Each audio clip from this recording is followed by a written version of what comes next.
I'm Frans Bongers. I'm professor of tropical forest ecology, and I'm specialized in tropical forest regeneration all over the tropics. I'm representing here Corneille Ewango, and that's a PhD student who finished his PhD at Wageningen University in November last year, and he is not being able to be here today. He's not here because he is from Congo, and when you are from Congo and your country is on the red list internationally, then you have trouble with getting a visa. And so he's not here because the European Union refuses to give him a visa to come here today. He has been working in the eastern forest in Congo, in the Ituri forest, for the last 25 years, in the middle of the forest. And his PhD thesis, what he did in Wageningen, that is on the community of lianas, so climbing plants in these forests. And that's very special because although people think that lianas are not important, there are very many liana species. About 1/4 to 1/3 of all the woody plants in tropical forests is lianas, not trees, lianas. His background is he was living in the western part of Congo, and they're also in a very remote area, and for his living until he was about 20, he had to combine his life with poaching. So he was a poacher by training, and at the same time he did his education. And so he's a very gifted and talented person who came from the forest and then started his studies at age of 20. So then he moved later on to the eastern Congo, where he got employed in a big project on conservation. And that is in the Okapi Forest Reserve, in the Ituri Okapi Forest Reserve.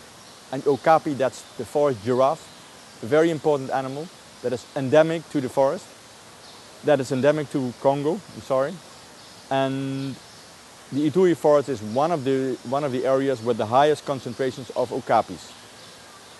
So a forest giraffe, a small forest giraffe. It's really spectacular. It's about this size. I was there like 2 years ago for 10 days, so I've seen all the details. It's really spectacularly beautiful animal.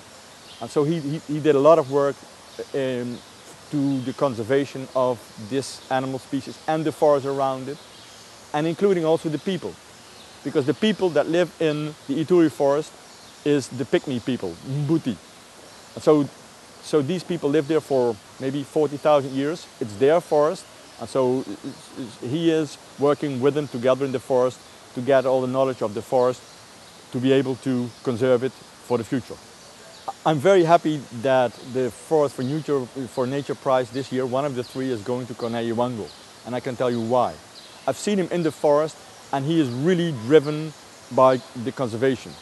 So when I was with him like 10 days in the forest, in the plots, and his field crew, that's a group of Pygmy people were there, you feel that his life is for the forest.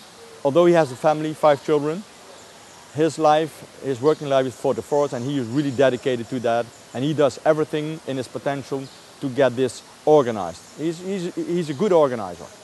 And at the same time, he has been educated in Wageningen, in the United States, and again in Wageningen. And so he is able to speak French, of course, and English fluently. And he has a really drive, so he can make a difference for the protection of this area. He will use his prize here to make the combination between his passion, and that's plants, and what for most part of the conservation world is important, and that's the animals. So he will analyze the plant species that are most important to the most important key animal species in the Ituri forest. Among those, chimpanzee, okapi, 17 species of primates, 13 species of antelopes.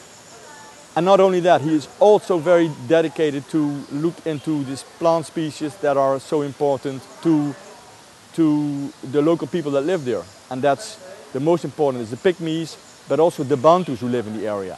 So he will write a book on the importance of these species that are useful plant species.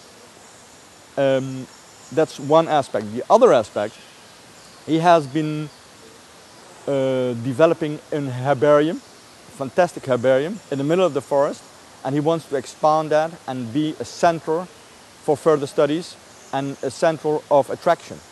And that he will use also to attract young botanists in Congo. He wants to attract young botanists that could go in the footsteps that he has been making with all the trouble and all the problems, and he made it. So this is, for me, this is a really positive sign. He made it, he showed that it's possible, and he will be able to show other people that it's possible. The Future for Nature award is a really special award, I think, because most of the important big awards is for people that are at the end of their careers.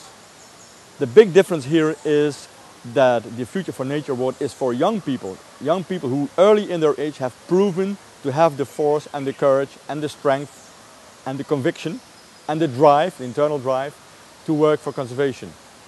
And although your Corneille in this case is not really the youngest of the youngest anymore, I really admire the principle. It should be young people who can still make a difference, who still have 20, 25, 30 years to go to convince other people that something should be done for their forest or their whales or their whatever species that they want to conserve, or whatever ecosystem, whether it's forest or desert or marine ecosystems.